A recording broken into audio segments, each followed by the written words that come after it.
प्रभु महादेव की जय। माता पार्वती की जय। माता पार्वती की जय। फिर वो नृत्य आरंभ हुआ।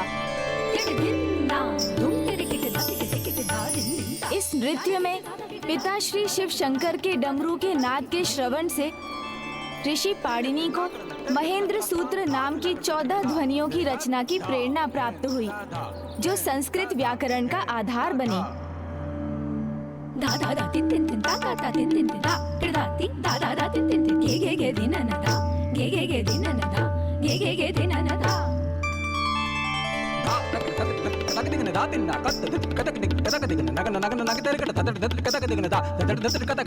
वो अद्भुत दिव्य नृत्य तो संपूर्ण सृष्टि के लिए अत्यंत सुखद था। सभी दिशाएं शांत और दिव्य स्नेह के भाव से भर गई थीं। प्रकृति में एक असाधारण उल्लास का संचार हुआ था।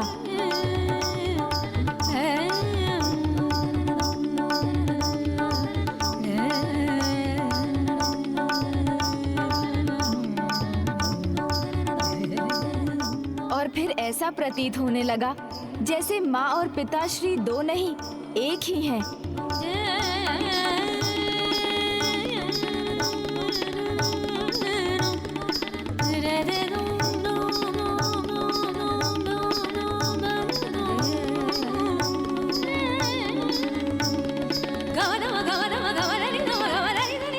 जो होता है वो प्रभु की लीला होती है। उनके इस नृत्य में एक क्षण ऐसा भी आया जब माँ की पायल टूट गई और सभी 9 घुंघरू छिटककर इधर उधर बिखर गए।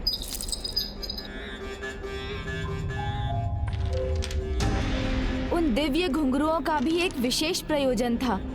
वो बिखरते ही विशाल आकार धारण करने लगे और उन्होंने 9 सुंदर स्त्रियों का रूप धारण किया।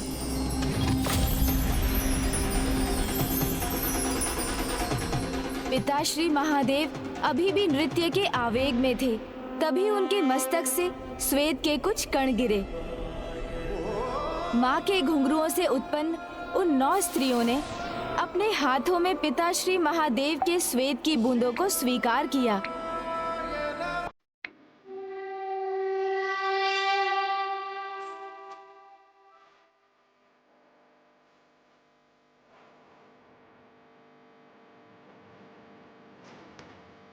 इस दिव्य घटना के उपरांत उन सभी 9 देवियों ने गर्भ धारण कर लिया, किंतु अभी किसी भी अन्य को इसका कोई भान नहीं था।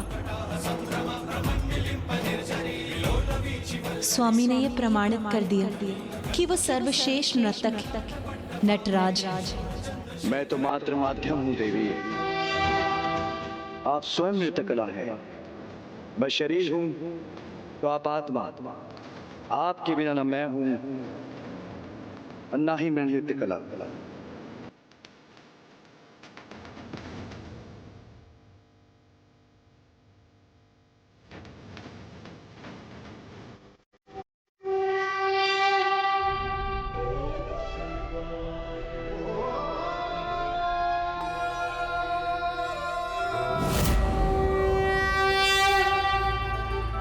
माँ ने सर्वथा उचित ही कहा था। वो दोनों एक दूसरे के पूरक हैं और यही सुंदरता है विवाह के संबंध की। अब तो भैया को विवाह के लिए तैयार करने की मेरी इच्छा और भी तीव्र हो गई है।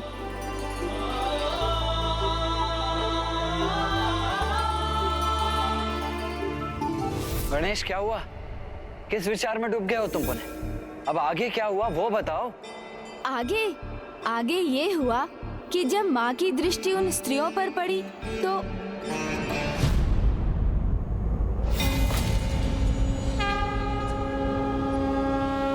माँ के मुख का भाव क्यों बदल रहा है? वो अचानक क्रोधित क्यों हो उठी?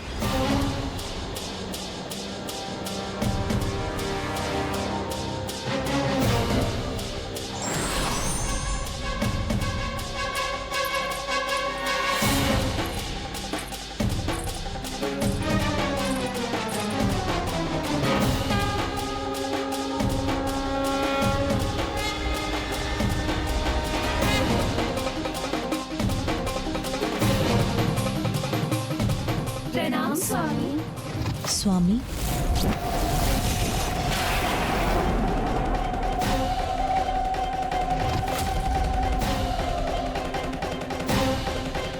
मेरे स्वामी को अपना स्वामी कैसे कहा आप सभी ने?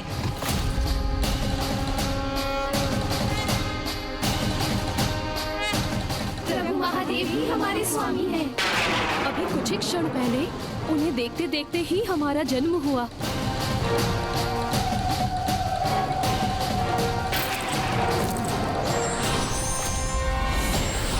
और उनके श्वेत से उत्पन्न संतानों को हम जन्म देंगी। और हमारी मृत्यु के समय भी हमारी दृष्टि मात्र उन्हीं पर टिकी रहेगी। यदि आप मेरे स्वामी महादेव से परिचित हैं, तो उनकी शक्ति से भी अवश्य परिचित होंगी। और ये सब जानते हुए भी अपनी मर्यादा का उल्लंघन किया है तुमने, अपनी सीमा को लांघा है। किसी अन्य के स्वामी से संतान की इच्छा रखना सर्वथा अनुचित है। और इस पाप के दंड स्वरूप मैं तुम सभी को श्राप देती हूँ। और इस पाप के दंड स्वरूप मैं तुम सभी को श्राप देती हूँ। और इस पाप के दंड स्वरूप मैं तुम सभी को श्राप देती हूँ कि तुम्हें कैलाश में कभी शरण नहीं प्राप्त होगी, और ना ही तुम अपनी इन संतानों को जन्म दे सकोगे। और इन्हें ऐसे ही गर्भ में धारण कर तुम्हें कैलाश से दूर रहना होगा। माँ ने उन 9 देवियों को इतना कठोर दंड दे दिया। मन, बुद्धि, कृति, इन तीनों का शुद्धिकरण ही प्रायश्चित है। उनका प्रायश्चित तो अनिवार्य था, किंतु ये तो माता की लीला भी थी, क्योंकि उन्हें ये भली भांति ज्ञात था कि उन 9 देवियों के पुत्रों की आवश्यकता संसार को कब होने जा रही थी। कैलाश से जाने पर सभी 9 देवियों ने अपनी भूल को समझकर गौरी शंकराय नमः का जाप आरंभ कर दिया। और फिर उनकी वर्षों की तपस्या, आराधना और विनती के फल स्वरूप उन्हें माँ और पिताश्री के दर्शन का सौभाग्य प्राप्त हुआ।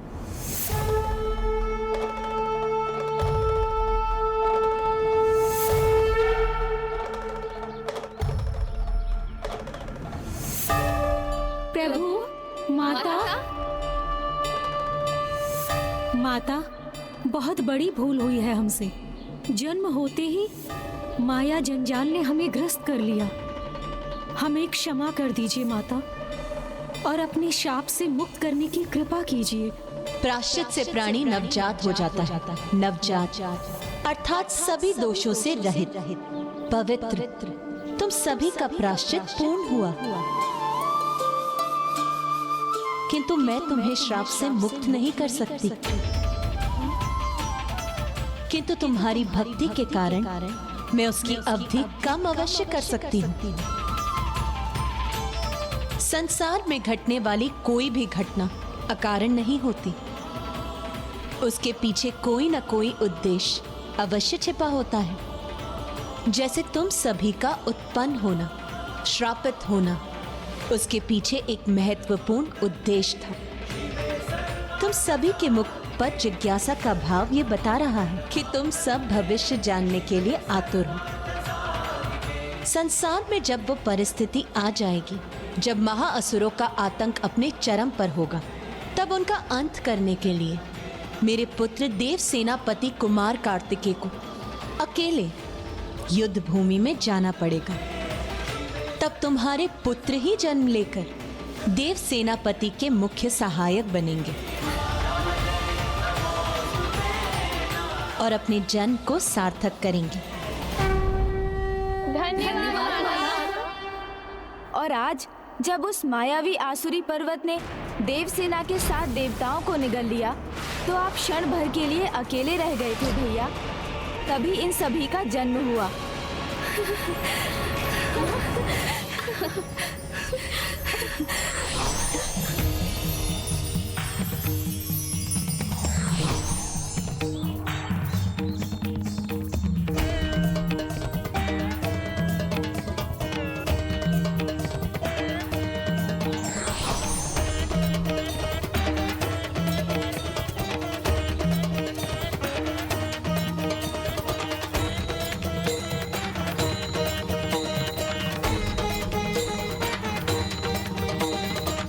प्रणाम प्रभु गौरी शंकर।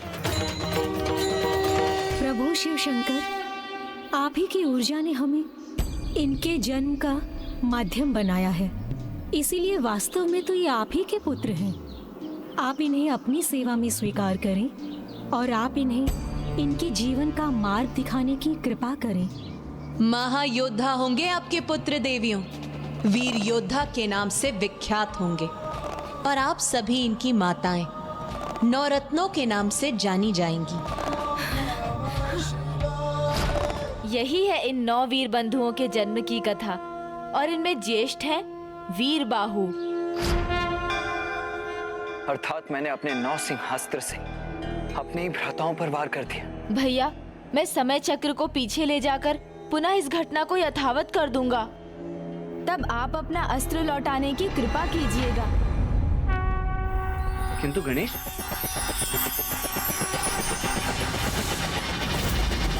लीजिए भैया, मैं समय को पीछे ले जा चुका हूँ। अब आप यथाशीघ्र अपने 9 सिंहास्त्र को लौटा लीजिए। अनुज गणेश, न मेरे अस्त्रों को लौटाया जा सकता है, न ही उन्हें रोका जा सकता है।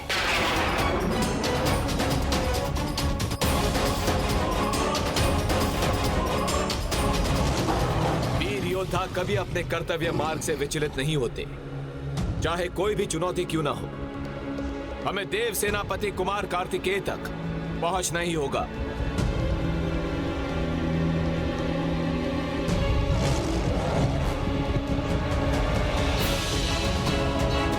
एक ऐसा अनर्थ हो रहा है, मेरा अस्त्र कभी विफल नहीं होता।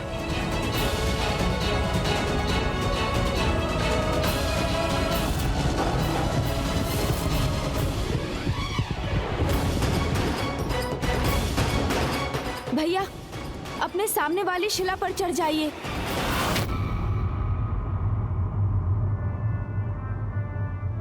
क्यों का? शीघ्रता कीजिए भैया, मेरा विश्वास कीजिए भैया।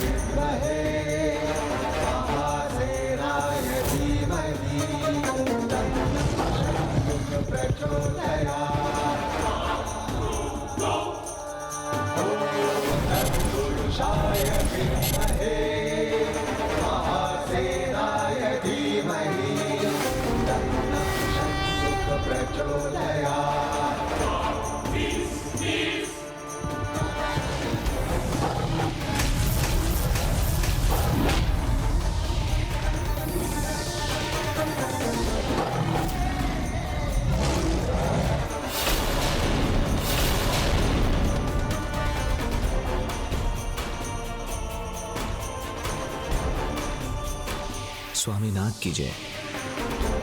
मेरे सिंहास्त्र ने इन पर कोई आघात नहीं किया, ये कैसे हुआ? ये 9 योद्धा कौन है? इस बालक ने अपने रक्षकों को तो नहीं बुला भेजा है? भैया, ये आपके केवल भ्राता ही नहीं, भक्त भी हैं और भक्त की शक्ति प्रभु के अस्त्र को भी उनके आशीर्वाद में बदल देती है। किंतु गणेश, मेरे इस अस्त्र को लौटाया नहीं जा सकता। यदि उस पर प्रत्युत्तर में प्रहार नहीं किया गया तो मेरा अस्त्र कदापि रुकेगा नहीं और मेरे भक्त मेरे अस्त्र पर प्रहार कदापि नहीं करेंगे। तो ऐसे में हमारे पास क्या उपाय शेष रहता है? भैया, आप अपने इन वीर योद्धाओं को आदेश दीजिए कि वो इस नव से अस्त्र को शत्रु सेना की ओर मोड़ दें। उचित है अनुज। हे वीर योद्धाओं, अपने सामने इस अस्त्र का सामना करो और उसे शत्रु सेना की ओर मोड़ दो।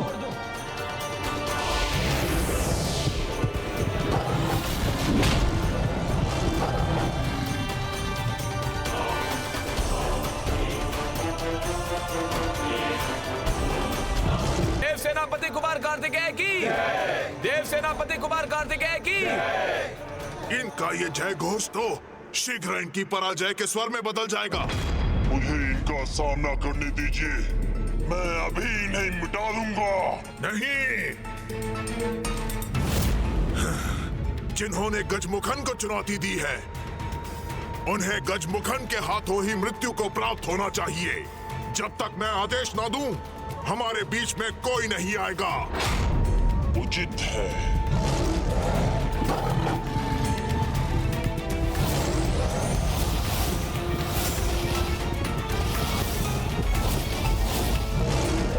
गजमुखन को भयभीत कर सके ना ऐसी कोई माया है, ना ऐसी कोई शक्ति और ना ही कोई अस्त्र।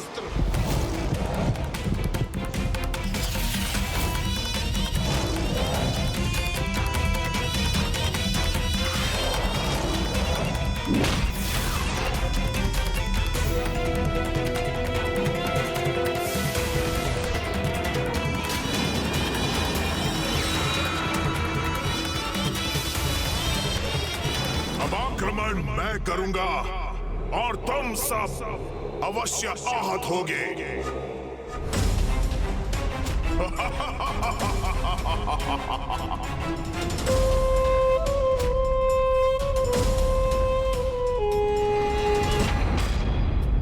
हमारा पहला प्रहार विफल हो गया। नहीं नहीं वीर बंधुओं, निराश होने का कोई कारण ही नहीं है। अभी तो मात्र एक अस्त्र विफल हुआ है, परास्त नहीं हुए हैं अभी हम। और देखिए तो असुरों की समस्त सेना नष्ट हो चुकी है। कहीं ना कहीं ये हमारी विजय ही है। आपने सत्य कहा। हम पुनः प्रयास करेंगे और शीघ्र ही इस असुर को हम आपके चरणों में गिरा देंगे स्वामीनाथ। वीर बंधुओं, आप सभी के पराक्रम और सामर्थ्य से मैं अत्यंत प्रभावित हुआ। इसीलिए आप सभी को मैं अपनी देव सेना के सेनापतियों के रूप में नियुक्त करता हूं। और वीर बाबू, आप मेरे प्रमुख सेनापति होंगे।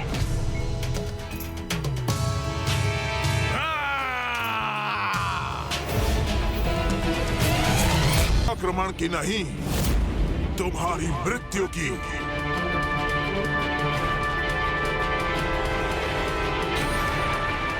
बालक, मैं गजमुखन तुम्हारा काल हूं।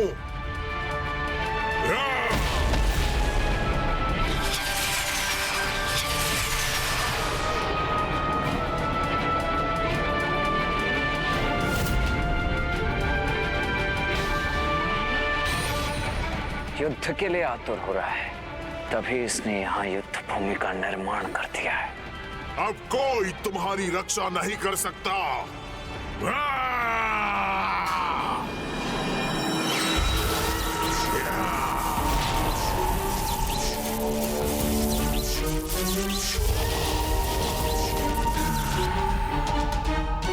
ये दुष्ट गजमुखन मायावी असुरों की सेना उत्पन्न कर रहा है। यही उचित समय है इस पर आक्रमण कर देवसेना को मुक्त करवाने का और हमारे सैनिकों को लौटा कर लाने का। स्वामीनाथ, आपने मुझे सेनापति नियुक्त कर हमें कृतार्थ किया। अब मुझे उस गजमुखन को परास्त करना है। अपने सेनापति को अवसर देने की कृपा कीजिए स्वामीनाथ।